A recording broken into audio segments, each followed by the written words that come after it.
students, standard 9th matter in our surroundings part 4 and the last part, final of the lesson. अभी हमने पहले पढ़ा था physical states of matter, interchange of और change in the state of matters, उनके बहुत सारे phenomena पढ़े थे, इवेपोरेशन पढ़ा था.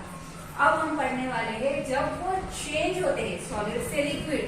अब वो बैठे बिठाए तो चेंज नहीं होते, उनमें से या तो हीट दी जाती है या हीट निकल जाती है. The hidden heat which breaks the force of attraction, यानी जैसे मैंने कहा था कि सॉलिड में फोर्स ऑफ अट्रैक्शन बहुत स्ट्रॉन्ग होता है, नजदीक होता है. तो किसी भी सॉलिड को लिक्विड बनाने के लिए अमाउंट ऑफ हीट देनी पड़ती है, और जो वो अमाउंट ऑफ हीट लगती है उसे हम लैटेंट हीट कहेंगे.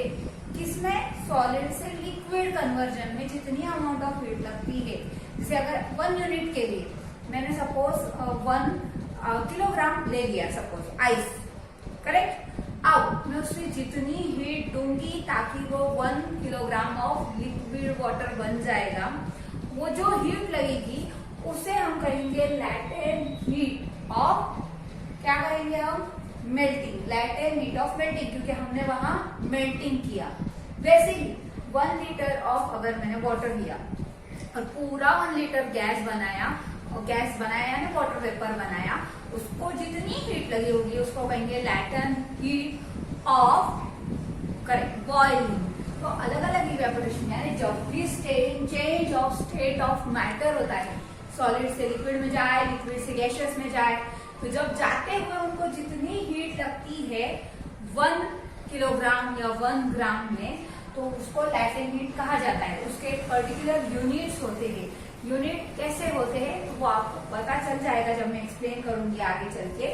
यानी एक पर्टिकुलर यूनिट, कोई भी आपने यूनिट लिया है तो उसका एक फॉर्मूला होता है जिसे हम लैटेंट हीट निकालते हैं, और वो हर एक चीज की सेम ही रहेगी. यानी आपने 1 ग्राम ऑफ वाटर लेके उसका लिक्विड बनने तक का, गैसियस बनने तक का भी लैटेंट हीट, और 1 किलोग्राम लिया और उसका भी बनने का लैटेंट हीट, जब प्रोपोर्शन को डिवाइड करके निकालेंगे तो it will be the same. तो लैटेंट हीट सेम होता है. Amount of energy liquid needed to break the forces of attraction between the particles or the molecules during change of state. इसमें 2 तरीके होते हैं. फ्यूजन एक होता है, वेपराइजेशन एक होता है. वेपराइजेशन, वेपर्स का मतलब ही क्या हुआ? गैस. और फ्यूजन तब कहा जाता है जब solid changes to liquid. Heat required to change 1 kilo of solid into liquid is called fusion. Latent heat of fusion. Latent heat of fusion.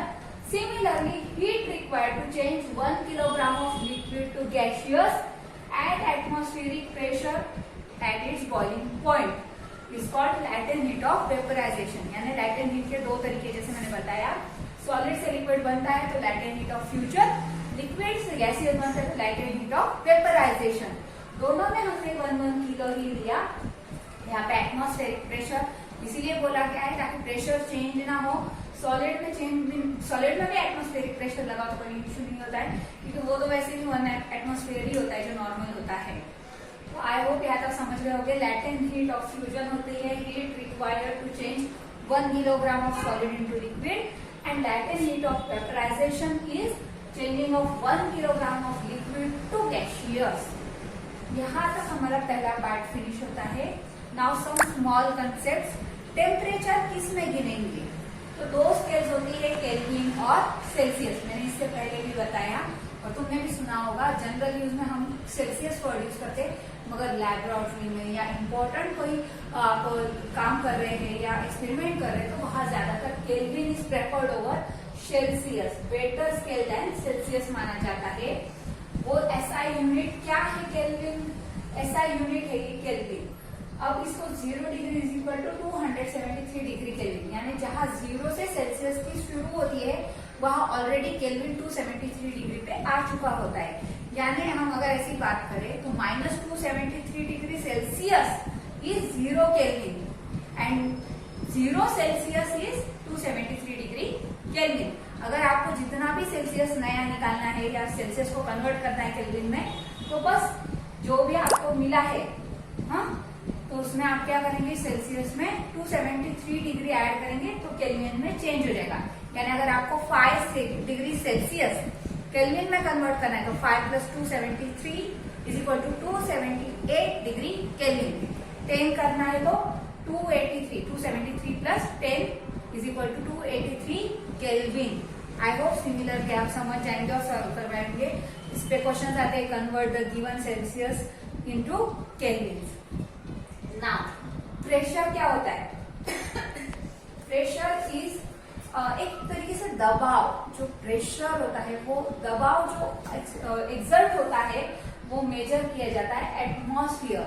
मतलब नाम ही उसका गिनने का यूनिट ही एटमॉस्फेयर है।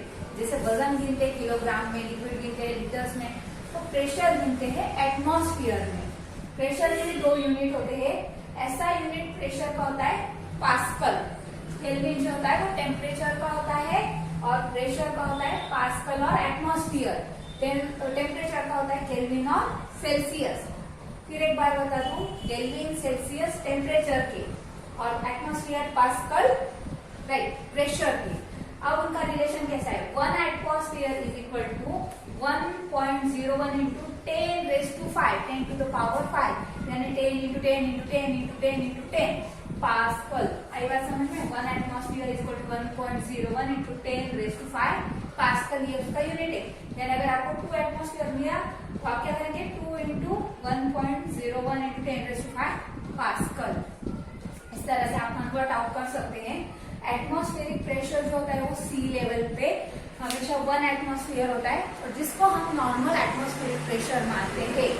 फिर बता दो, सी लेवल पे जो एटमॉस्फेरिक प्रेशर यानी जो दबाव बनता है हवा का, तो उसे हम एटमॉस्फेरिक प्रेशर जो होता है सी लेवल पे वो 1 एटमॉस्फेयर में काउंट होता है। 1 एटमॉस्फेयर होता है और वो हम नॉर्मल एटमॉस्फेरिक प्रेशर मानते हैं।